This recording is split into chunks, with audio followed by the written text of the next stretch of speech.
அன்பு மாணவர்களுக்கு என் அன்பு கலந்த வணக்கம். திருவாரூர் தமிழ்நாடு மத்திய பல்கலைக்கழகத்தில் முதுகலை செவ்வியல் தமிழ் முதலாம் ஆண்டு படித்து வரும் மாணவர்களுக்கு தொல்காப்பியம் சொல்லதிகாரம் ஒரு பாடமாக இருந்து வருகிறது. அந்த பாடத்தை எடுக்கக்கூடிய ஆசிரியர் என்ற முறையில் மாணவர்களுக்கு கருத்தரங்க நிகழ்வு நடத்துவது என்பது ஒரு நிகழ்வாக அந்த பாடத்திட்டத்தின் ஊடாக நடந்து வருகிறது. அதன் அடிப்படையில் இன்றைக்கு இணைய வழியாக வகுப்புகள் நடந்து வருகின்ற இந்த தருணத்தில் மாணவர்கள் தங்களுடைய கருத்துக்களை அவர்களுக்கு வழங்கப்பட்ட தலைப்பின் அடிப்படையில் அமைந்த கருத்துக்களை இணைய வழியாக படக்காட்சியின் மூலமாக வழங்கி வருகின்றார்கள். அந்த வகையில் இன்றைக்கு திருவாரூர் தமிழ்நாடு மத்திய பல்கலைக்கழகத்தில் தமிழ் துறையில் முதுகலை செவ்வியல் தமிழ் முதலாம் ஆண்டு படித்து வரும் மாணவர் தீபன் அவர்கள் வெளியேற்கும் உயர்திணை பெயர்கள் குறித்து தொல்காப்பியர் கூறக்கூடிய சூத்திரங்கள் வழி உரையாசிரியர்களுடைய உரைநூல் வழியாகவும் மொழியாசிரியருடைய மொழிநூல் வழியாகவும் தன்னுடைய கருத்தை வழங்க வருகின்றார். மாணவர் தீபன் அவர்களை வெளியேற்கும் உயர்திணை பெயர்கள் என்ற தலைப்பில் உரை வழங்க வருமாறு அன்புடன் வரவேற்கிறேன். நன்றி, வணக்கம். நன்றி ஐயா. அனைவருக்கும் வணக்கம். நான் தீபன், திருவாரூர் தமிழ்நாடு மத்திய பல்கலைக்கழகத்தில் முதுகலை செவ்வியல் முதலாம் ஆண்டு தமிழ் பயின்று வருகிறேன். எங்களுக்கு தொல்காப்பியம் சொல்லதிகாரம் பாடமாக இருக்கிறது. இந்த பருவத்தில் அதற்கு பேராசிரியர் வேல்முருகன் ஐயா அவர்கள் நியமிக்கப்பட்டு மிகவும் சீரிய முறையில் இணைய வழியை பயன்படுத்தி கொண்டு மிகவும் நன்முறையில் எங்களுக்கு பயிற்றுவித்துக் கொண்டிருக்கிறார். அது ஒரு வழி கலந்துரையாடலாக இல்லாமல் நாங்களும் அதை செய்ய வேண்டும் என்பதாக சொன்னார். அந்த வகையில் நான் இன்று தொல்காப்பியம் சொல்லதிகாரம் விளிமரபில் 4வது இயலான விளிமரபில் உயர்திணை பெயர்கள் வெளியேற்கும் விதம், அது வெளியேற்கும் போது அடையும் மாற்றம் குறித்து பேச இருக்கிறேன். அவரை நன்றியோடு நினைவு கூர்ந்து நான் இவ்வுரையை தொடங்குகிறேன். நன்றி, வணக்கம்.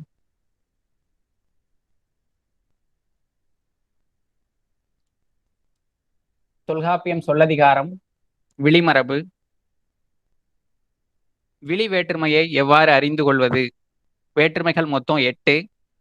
அதில் இறுதி வேற்றுமையாக தொல்காப்பியர் விளி வேற்றுமையை சொல்வார். விளி கொள்வதன்கண் விளியோடு 8 என்பார். விளி வேற்றுமைக்கென்று தனித்த உருபு கிடையாது.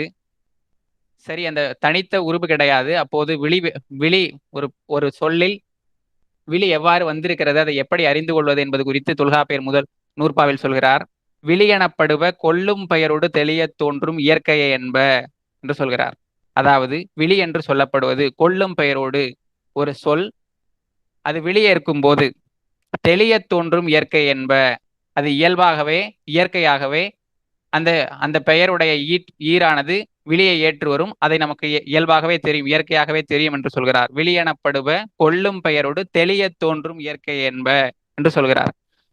அதற்கு சேனாவரையர் உரை வகுக்கும் போது தம்மை ஏற்கும் பெயரோடு விளங்க தோன்றும் என்று சொல்கிறார். அதாவது விளி வேற்றுமை ஒரு சொல்லிடத்து வரும்போது அது ஏற்றுக்கொள்ளும் போது அது இயற்கையாகவே விளங்க தோன்றும் என்று சொல்கிறார். எடுத்துக்காட்டு நம்ம பார்க்கும்போது நம்பி என்பது ஒரு பெயர் சொல், அது வெளியேற்கும் போது எப்படி வருது? நம்பி என இகரம் ஈகாரமாக வருகிறது. அப்ப அந்த இகரம் ஈகாரமா ஆனதுதான் விளி வேற்றுமை. இதைதான் தொல்காப்பியர் என்ன சொல்றாருன்னா, தெளிய தோன்றும் இயற்கை என்ப ஒரு சொல், அந்த சொல் எப்படி வெளியேற்குது என்பது அந்த சொல்ல நம்ம பார்க்கக்குள்ளேயே தெரியும் அப்படின்னு சொல்றாரு. வாணி, அது வாணி என இகரம் ஈகாரமா வெளியேற்கும் போது நமக்கு இயற்கையாகவே அது வெளியேற்ற பெயர் என்று தெரிகிறது. விளி வேற்றுமை எதிர்முகமாக்குதல் பொருட்டு விளிக்கப்படுவது. அதாவது ஒரு படற்கை பெயரை நம்ம சொல்லும் போது முன்னிலையாக்கி சொல்வதுதான் அந்த விளி வேற்றுமை செய்யக்கூடிய வேலை. படற்கை பெயரை முன்னிலையாக்குவதுதான் விளி வேற்றுமையோட முதல் பணி. இயல்பு விழிக்கண் திரியாது என்ற பெயரே விழி எனப்படும் என்று சொல்கிறார் சேனாவரையர். அதாவது இயல்பு விழியிடத்து பக்கத்திலே ஒருத்தர் இருப்பாரு, அவரை கூப்பிடும்போது இப்ப வந்து செழியன் பக்கத்துல இருக்காரு அப்படின்னா செழியனை வந்து செழியான்லாம் கூப்பிடுறது இல்ல, செழியன்னு சொன்னாவே அவருக்கு கேட்கும் இல்லையா? அதனால அந்த இயல்பு விழிக்கண் அந்த செழியன்னு சொல்றதே வந்து இயல்பாகவே இருக்கனால அதுவும் விழியேற்ற பெயர் தான் அப்படின்னு சொல்றாங்க. இப்ப நமக்கு அது உதாரணம் பார்த்தோம்னா, இப்ப பக்கத்துல லலிதா கல்பனா அப்படின்னு 2 பேர் இருக்காங்க அப்படின்னா அவங்களை எப்படி நம்ம கூப்பிடுவோம்? லலிதா கல்பனா அப்படின்னு சொல்லுவோம். அந்த திரியாது என்ற பெயரே வந்து விழியேற்ற பெயர் அப்படின்னு சொல்றாங்க. அடுத்து உயர்திணை பெயரிடத்து விழியேற்கும் உயிரீர்கள். தொல்காப்பியர் வந்து உயர்திணை பெயரிடத்துல எத்தனை ஈர்கள் வந்து உயிரேற்கும், உயிரீர்கள் வந்து எத்தனை வந்து விழியேற்கும் அப்படின்னு சொல்றாரு. அவைதாம் ஈ உ ஐ ஓ என்னும் இறுதி அப்பால் 4 உயர்திணை மருங்கி மெய்ப்பொருள் சுட்டிய விழிகொள் பெயரே என்று சொல்கிறார். அதாவது உயர்திணை இடத்து விழியேற்கும் உயிரீர்கள் 4. அது என்ன? ஈ உ ஐ ஓ என்னும் 4.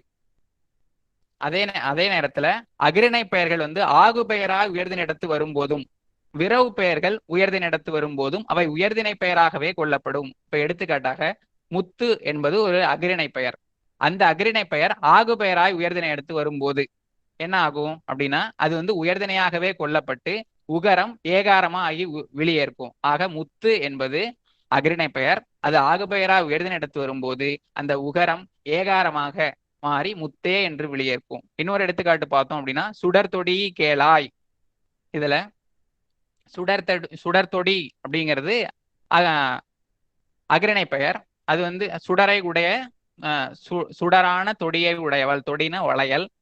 அது வந்து ஆகு பெயராய் வந்து உயர்திணை இடத்துல வரும்போது சுடர்தொடி அப்படின்னு இகரம் ஈகாரமாகி வெளியேற்குது. அதே விரவு பெயர் வந்து உயர்திணை இடத்து வரும்போது அந்த விரவு பெயரும் உயர்திணை பெயரா கொள்ளப்படும். எடுத்துக்காட்டா பார்த்தோம் அப்படின்னா சாத்தி, அது வந்து விரவு பெயர். அது உயர்திணை இடத்து வரும்போது சாத்தி வந்தால் அப்படின்னு வரும்.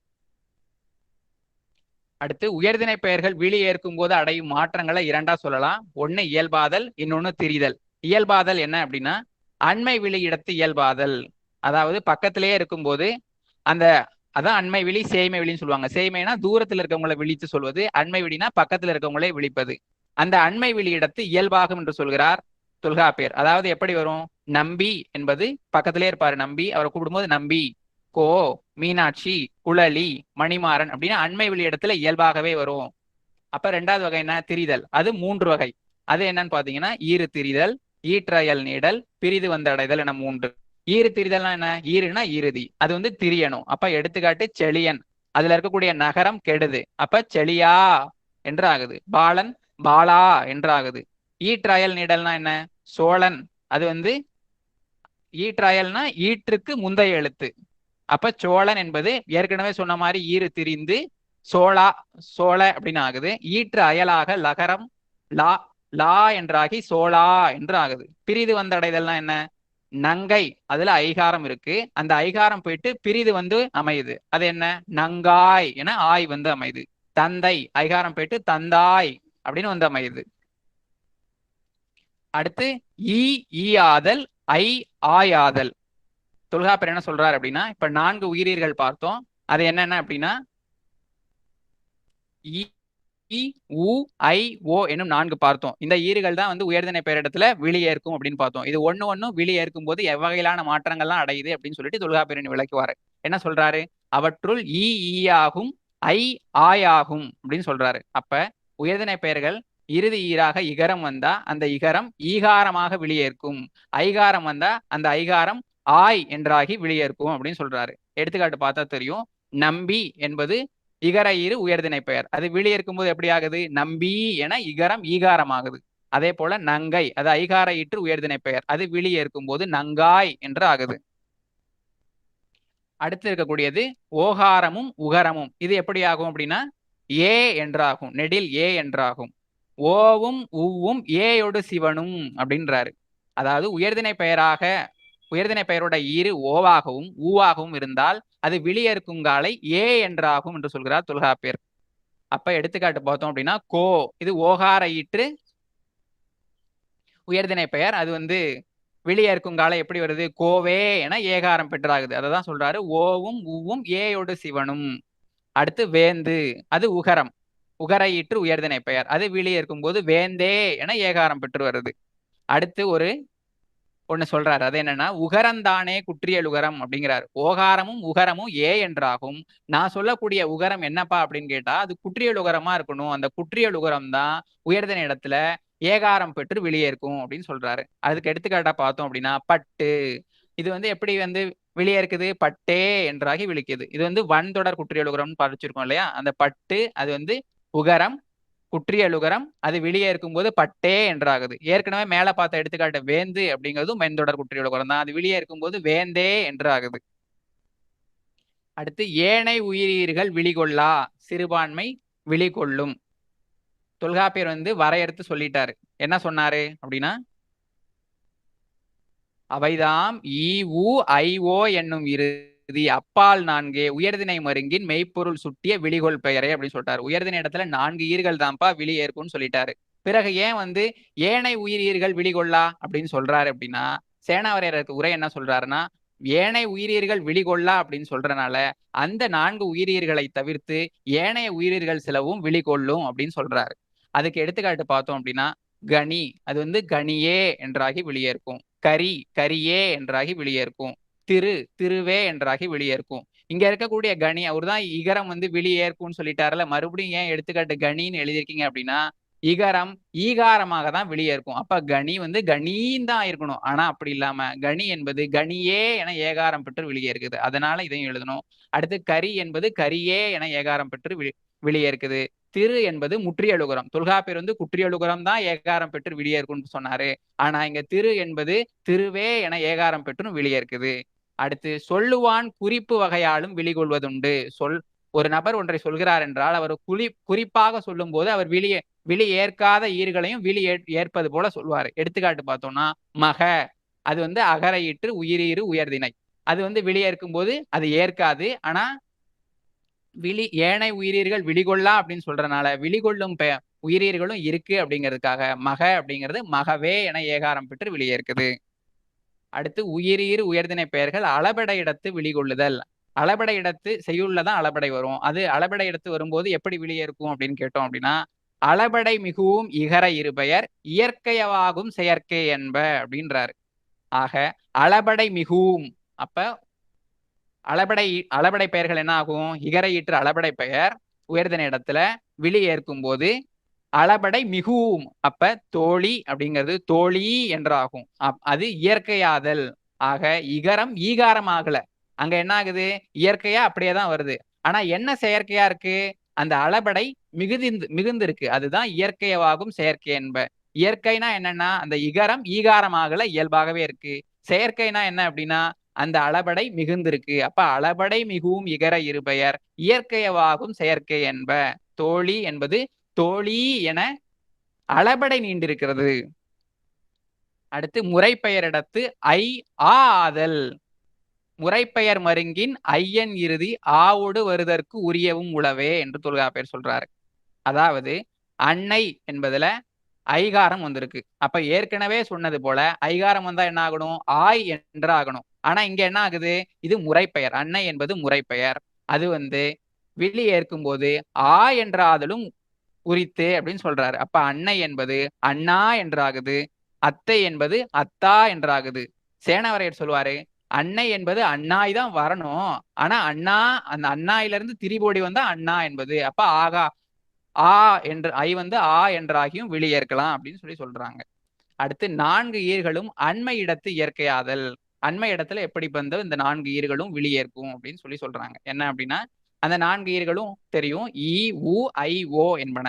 அண்மை சொல்லே இயற்கையாகும் என்று சொல்கிறார் தொல்காப்பியர். அண்மை இடத்துல இயற்கையாகவே அந்த பெயர் வெளியேற்கும்பா. அது எந்த மாற்றமும் அடையாது அப்படின்னு சொல்றாரு. அப்ப எடுத்துக்காட்டு பார்த்தோம் அப்படின்னா, நம்பி வாழி, வேந்து வாழி, நங்கை வாழி, கோவாளி. இதுல நம்பி என்பது இகரையிற்று உயர்திணை பெயர். அது நம்பி என்று ஆகல. ஏன் ஆகல? அது அண்மை இடம். அப்ப இயல்பாகவே வருது. நம்பி வாழி, வேந்துவாளி உகரையிற்று உயர்திணை பெயர். அது வேந்துவாளினே வருது. நங்கை வாழி ஐகாரையிற்று உயர்திணை பெயர். அது நங்கை வாழினே வருது அண்மை இடத்துல. கோவாளி அது ஓகாரையிற்று உயர்திணை பெயர். அதுவும் அண்மை இடத்துல கோவாளி என்றே வருது. அடுத்து நம்ம எடுத்துக்காட்டு பார்த்தோம்னா செல்வி வருக. அது செல்வி என்றாகல. அண்மை இடத்துல செல்வின்னு எனக்கு இயல்பாகவே வரும். செல்வி வருக, முத்து செல்க என்று வரும்.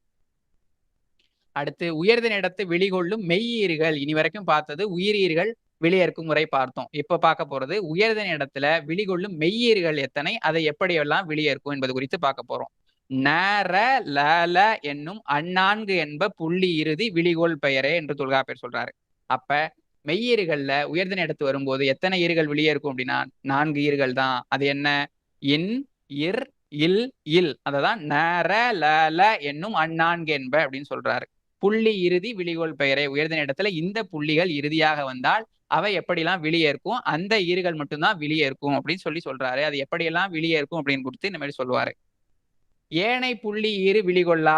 ஏற்கனவே வரையறுத்து 4 ஈறுகள் தான் விழிகொள்ளும்னு சொல்லிட்டாரு. இப்ப ஏனை புள்ளி ஈறு விழிகொள்ளா அப்படின்னா என்ன அர்த்தம்? அதுக்கு சேனாவர் என்னன்னா சொல்றாரு, மேற்சொல்லப்பட்ட 4 ஈறுகளை தவிர்த்து ஏனை ஈறுகள் விழிகொள்ளாது, ஆனா சிறுபான்மை கொள்வனமும் உள அப்படின்னு சொல்றாரு. இதுக்கு எடுத்துக்காட்டு பார்த்தோம் அப்படின்னா, விலங்கு மணி கொடும்பூன் இப்படிதான் இருக்கணும். ஏன்னா நகார ஈறு அது விழி ஏற்காது.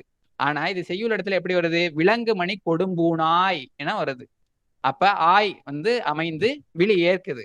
அப்ப சில விடுபடல்களும் உண்டு. அதனாலதான் ஏனை புள்ளி ஈறு விழிகொள்ளா என்று சொன்னதுனால விழி ஏற்கும் உயிரீறுகளும் உள. அதுக்குதான் நகார ஈறு இப்ப விழி ஏற்ற விதத்தை பார்த்தோம். அடுத்து அன் ஆ ஆதல்.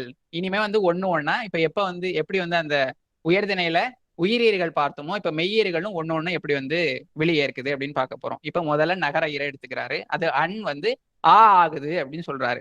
அதுக்கு என்ன நூற்பா சொல்றாரு? அவற்றுள் அண்ணன் இறுதி ஆவாகுமே என்று சொல்கிறார். அதாவது சோழன் என்பது நகர ஈற்று உயர்திணை பெயரா. அது வெளியே இருக்கும்போது எப்படி ஆகுது? அன் ஆ ஆகுது. அப்ப சோழன் என்பது சோழா என்றும், சேரன் என்பது சேரா என்றும், பாலன் என்பது பாலா என்றும் ஆகுது. அன் ஆ ஆ என்று ஆகுது. அண்மை இடத்து அன் அ ஆதல் அண்மை சொல்லிற்கு அகரமாகும் அப்படின்னு சொல்றாரு. அண்மை இடத்திலேயே ஒருத்தர் இருக்கிறாரு அப்படின்னா, துறைவன் அப்படிங்கிறவர் பக்கத்துல இருக்காரு, செழியன்கிற பக்கத்துல இருக்காரு. அப்ப அண்மை இடத்துல அவரை எப்படி விழிக்கணும்? அண்மை இடத்துல அந்த அன் ஆ என்று ஆகாம அ என்றே ஆகும். அதான் அண்மை சொல்லிற்கு அகரமாகும். துறைவன் என்பது அண்மை இடத்துல துறைவ என்றாகும். அன் ஆ ஆயிருக்கு. அடுத்து செழியன் என்பது செழிய என்றாகும். வேளன் என்பது வேல என்றாகும். அப்ப அண்மை இடத்துல அண்மை சொல்லிற்கு அகரமாகும். அடுத்து ஆண் இயற்கையாதல். ஆண் என் இறுதி இயற்கையாகும்.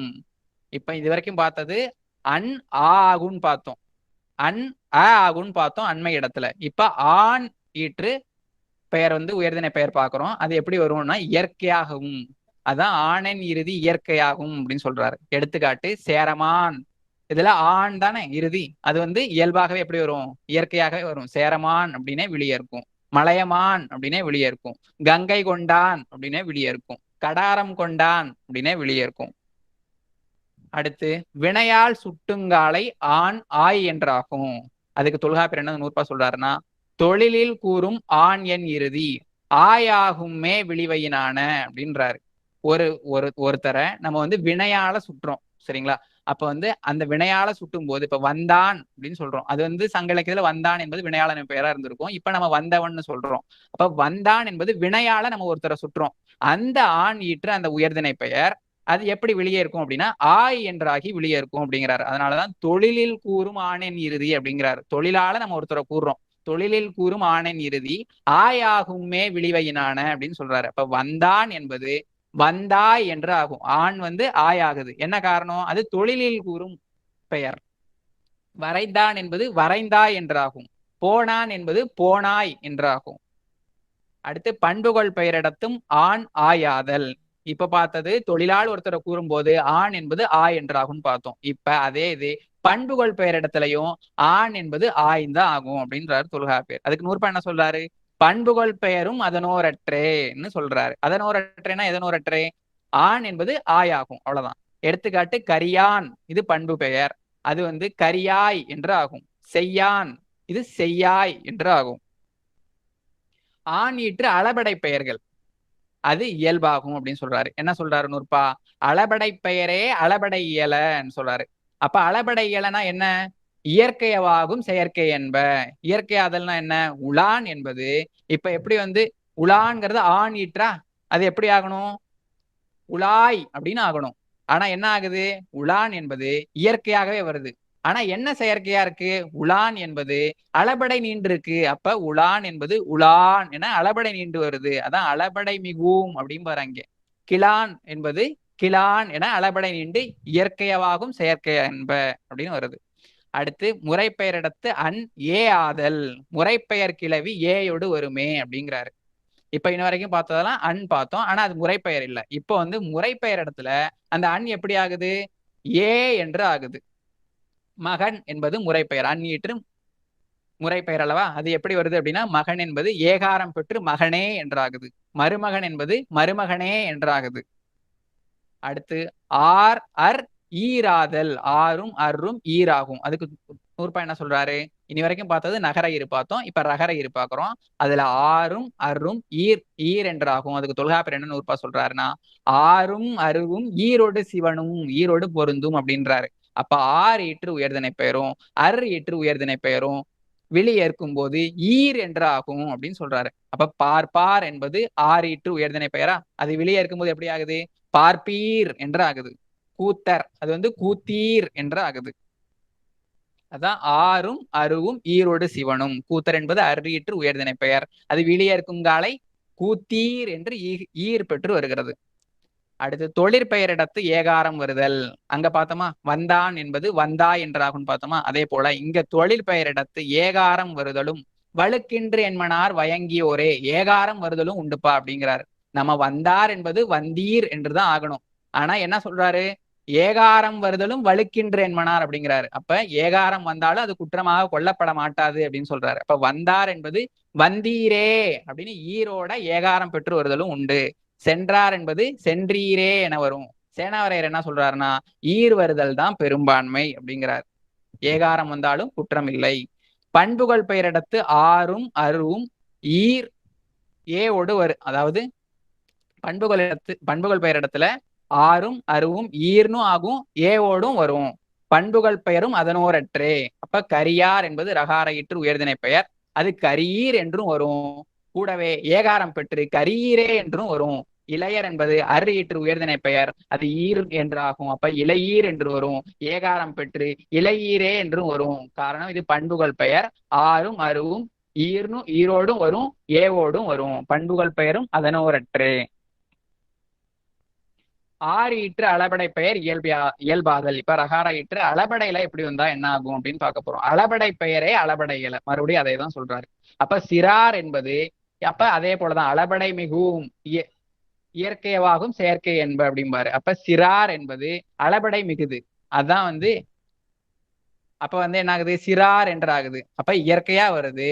அரியர் அதே அரியர் தான் வருது. ஆனா என்ன ஆகுது, செயற்கையா என்ன நடக்குது, அந்த இடத்துல வந்து அளபடை மிகுது. அப்ப சிறார் என்பது அளபடை நீண்டு சிறார் என்றாகுது. மகார் அப்படிங்கிறது மகார் என்ற அளபடை நீண்டு வருது. அடுத்து உயர்திணை இடத்து ல ஈறுகள் ஈற்றயல் நீடும் அப்படிங்கிறாரு. இது வரைக்கும் பார்த்தது நகர ஈறு ரகர ஈறு பார்த்தோம். இப்ப ஏன இரண்டு லகர ஈரும் லகர ஈரும் பார்க்க போறோம். எஞ்சிய இரண்டின் இறுதி பெயரே நின்ற ஈற்றாயல் நீட்டம் வேண்டும் என்று சொல்கிறார். அதாவது லகர ஈறு வரும்போது அந்த லகர ஈறு இறுதியா இருக்கும், அதுக்கு முன்னாடி எழுத்து நீனலும் அப்படின்னு சொல்றாரு. அதனாலதான் நின்ற எஞ்சிய இரண்டின் இறுதி பெயரே நின்ற ஈற்றயல் நீட்டம் வேண்டும் அப்படின்னு சொல்றாரு. அப்ப குறிசில் என்பது லகர ஈற்று உயர்திணை பெயர், அதுக்கு முன்னாடி எழுத்து சி, அது வந்து குறிசீல் என்று ஆகும். அப்ப லகர ஈருக்கு முன்னாடி இருக்க சி அது நீண்டு சி என்றாகி குறிசீல் என விழியேற்குது. மக்கள் லகர ஈறு, அதுக்கு முன்னாடி எழுத்து க, அது நீண்டு மக்கால் என்று ஆகுது. அதான் எஞ்சிய இரண்டின் இறுதி பெயரே, எஞ்சிய இரண்டு லகர ஈரும் அந்த இறுதி பெயர் நின்ற ஈற்றயல் நீட்டம் வேண்டும் அப்படின்றார். அடுத்து ல ஈறுகள் ஈற்றயல் நெடில் எனில் இயல்பாதல். இது வரைக்கும் பார்த்தது குறிசில் என்பதுல ஈற்றயல் குறில் தான், மக்கள் என்பதுல ஈற்றயல் லகர ஈற்றுக்கு முந்தைய எழுத்து க வந்து குறில் தான். இப்ப என்ன பார்க்க போறோம், ல ஈறுகள் ஈற்றயலே வந்து நெடிலா இருக்கு அப்படின்னா என்ன ஆகும், இயல்பாகும் அப்படிங்கிறார் தொல்காப்பியர். அயல் நெடிதாயின், இப்ப லாவும் உயர்திணை பெயர் இடத்துல இறுதியா வரும்போது அதுக்கு முன்னாடி எழுத்தும் நீண்டே இருந்துச்சுன்னா அது இயல்பாகவே நெடிலா இருந்தா என்ன ஆகும், இயல்பாகவே வெளியே இருக்கும் அப்படின்னு சொல்றாரு. அதனால அயல் நெடிதாயின் இயற்கையாகும் அப்படின்றாரு. எடுத்துக்காட்டு பெண்பால் லகர ஈற்று உயர்திணை பெயர், லகர ஈற்றுக்கு முந்தின எழுத்து பா, அது நெடில், அப்ப அது பெண்பால் என்றே இயல்பாக வெளியே இருக்கும். கோமால் லகர ஈறு, அதுக்கு முந்தைய எழுத்து நெடில் மா, அப்ப கோமால் என்றே ஆகும். அம்மாள் லகர ஈறு, அப்ப அம்மாள், அதுக்கு முன்னாடி எழுத்து மா நெடில், அதனால அம்மாள். அதே போலதான் விழியால் என்பதும். அடுத்து வினையிடத்தும் பண்பிடத்தும் ஆள் ஆய் ஆகும் அப்படின்னு சொல்றாரு. இப்ப இது வரைக்கும் என்ன பார்த்தோம்? லகர ல ஈறுகள் பார்த்துட்டு இருக்கோம். அதுல வினையிடத்தும் பண்பிடத்தும் லகர ஈறு எப்படி வரும்? ஆள் என்பது எப்படி வரும் அப்படின்னா ஆய் என்றாகும் அப்படிங்கிறாரு. அதுக்குதான் வினையினும் பண்பினும் நினைய தோன்றும் ஆள் என் இறுதி ஆயாகுமே வெளிவையினான அப்படின்னு சொல்றாரு. அப்ப இயல்பாகாம அது ஆள் என்றாகும். இப்ப என்ன ஆச்சு அப்படின்னா, இப்ப நின்றால் என்பது வினை இடத்து வருது, அதுக்கு முன்னாடி எழுத்து நெடில் தான். அவரு சொல்ற மாதிரி என்ன இருக்கணும், நின்றால் என்பது நின்றால்னே தான் வரும். ஏன்னா முன்னாடி எழுத்து இறுதி லகரமா இருந்தது அப்படின்னா, முன்னாடி எழுத்து நெடிலா இருந்ததுன்னா அது சொல்ற மாதிரி இயல்பா தான் வரணும். ஆனா வினை இடத்துல என்ன ஆகும்? ஆள் ஈற்று வந்ததுன்னா வினை இடத்துல ஆய் என்றாகும் அப்படிங்கிறாரு. அப்ப நின்றால் என்பது நின்றால் என இயல்பாகவே வராம அது வினையை சுற்றுறதுனால நின்றாய் என வரும். அதே போல பண்பிடத்துல கரியால் என்பது கரியாய் என்று ஆகும். அதனாலதான் வினையினும் பண்பினும் நினைய தோன்றும் ஆள் என் இறுதி ஆயாகுமே வெளிவையினான. வினையிடத்தும் பண்பிடத்திலும் ஆள் என்னும் இறுதி இயல்பாகாம ஆய் என்றாகும் விழியற்குங்காலை அப்படின்னு சொல்றாரு. அடுத்து லகர ஈற்று முறைப்பெயர் இயல்பாகும். ஏற்கனவே நகர ஈற்று முறைப்பெயர் ஏகாரம் பெற்று வரும்னு பார்த்தோமா, அதே போல இங்க முறைப்பெயர் கிளவி முறைப்பெயர் இயல அப்படிங்கிறார். அப்ப ஏற்கனவே நம்ம முறைப்பெயர் பார்த்திருக்கோம். மகன் என்பது நகர ஈறு, அது ஏகாரம் பெற்று வரும்னு பார்த்தோம். அதே போலதான் இங்க முறைப்பெயர் கிளவி முறைப்பெயர் இல, ஏற்கனவே நான் சொல்லியிருக்கேன்லப்பா முறைப்பெயர் எப்படி வரும்னு, அதே போலதான் இதுவும் வரும் அப்படிங்கிறாரு. அப்ப லகர ஈறு மகள், அது ஏகாரம் பெற்று எப்படி வெளியே இருக்குது? மகளே என்றாகுது. மருமகள் மருமகளே என்று வெளியே இருக்குது. அடுத்து ல ஈற்று அளபடை பெயர்கள், அது எப்படி வருது? அளபடை பெயரே அளபடை இயல அப்படிங்கிறாரு. அப்ப மால் என்பது அதே சொன்ன மாதிரிதான் அளபடை மிகவும் இயற்கையவாகும் செயற்கை என்ப. அப்ப மால் என்பது என்ன ஆகுது? இயற்கை ஆகுது. அப்ப மால் என்றுதான் ஆகுது. என்ன செயற்கை ஆகுது? அளபடை மிகுது. அப்ப மால் என்பது மால் என அளபடை அப்படிங்கிறது. கோல் என்பது கோல் என அளபடை நீண்டு வருது. அந்த இடத்துல மாத்திக்கணும். தொகுப்பாக உயர்தின இடத்து வெளியேற்கும் உயிரியர்கள் 4 என்பதும் அவை ஈ உ ஐ ஓ என்றும் பார்த்தோம். உயர்தின இடத்துல வெளியேற்கும் மெய்யீர்கள் 4 என்றும் அவை நர ல என்பதும் பார்த்தோம். இவை வெளியேற்கும் போது இயல்பாகவும் ஈறு திரிந்தும் ஈற்றயல் நீடித்தும் பிரிது வந்த அடைதலையும் உதாரணங்களோடு பார்த்தோம். நன்றி, வணக்கம். நன்றி ஐயா. தீபன் அவர்கள் தொல்காப்பியர் விழிமரபில் உயர்திணை பெயர்கள் வெளியேற்கின்ற பொழுது என்னென்ன முறைமைகளில் மாற்றமடையும் என்பதை பற்றி மிக விரிவாக பேசியிருக்கின்றார். அச்செய்திகளை உரையாசிரியருடைய உரைவழி நின்று தன்னுடைய படவிளக்க காட்சி உரையை மிக சிறப்பாக, மிக நுட்பத்தோடு, ஆழமான பொருளோடு, ஆற்றலுக்கான உரையோடு இந்த படவழக்க காட்சி உரையை சிறப்பாக வழங்கினார். ஆக தொல்காப்பியர் விழிமரபில் கூறிய உயர்திணை பெயர்கள் வெளியேற்கின்ற பொழுது எவ்வாறெல்லாம் தன்னுடைய வடிவம் இயல்பாகவும் திரிந்து வரும் என்பதை விளக்கி சொன்ன தீபன் அவர்களுக்கு நன்றியினையும் வாழ்த்தையும் தெரிவித்துக் கொள்கிறேன். நன்றி, வணக்கம்.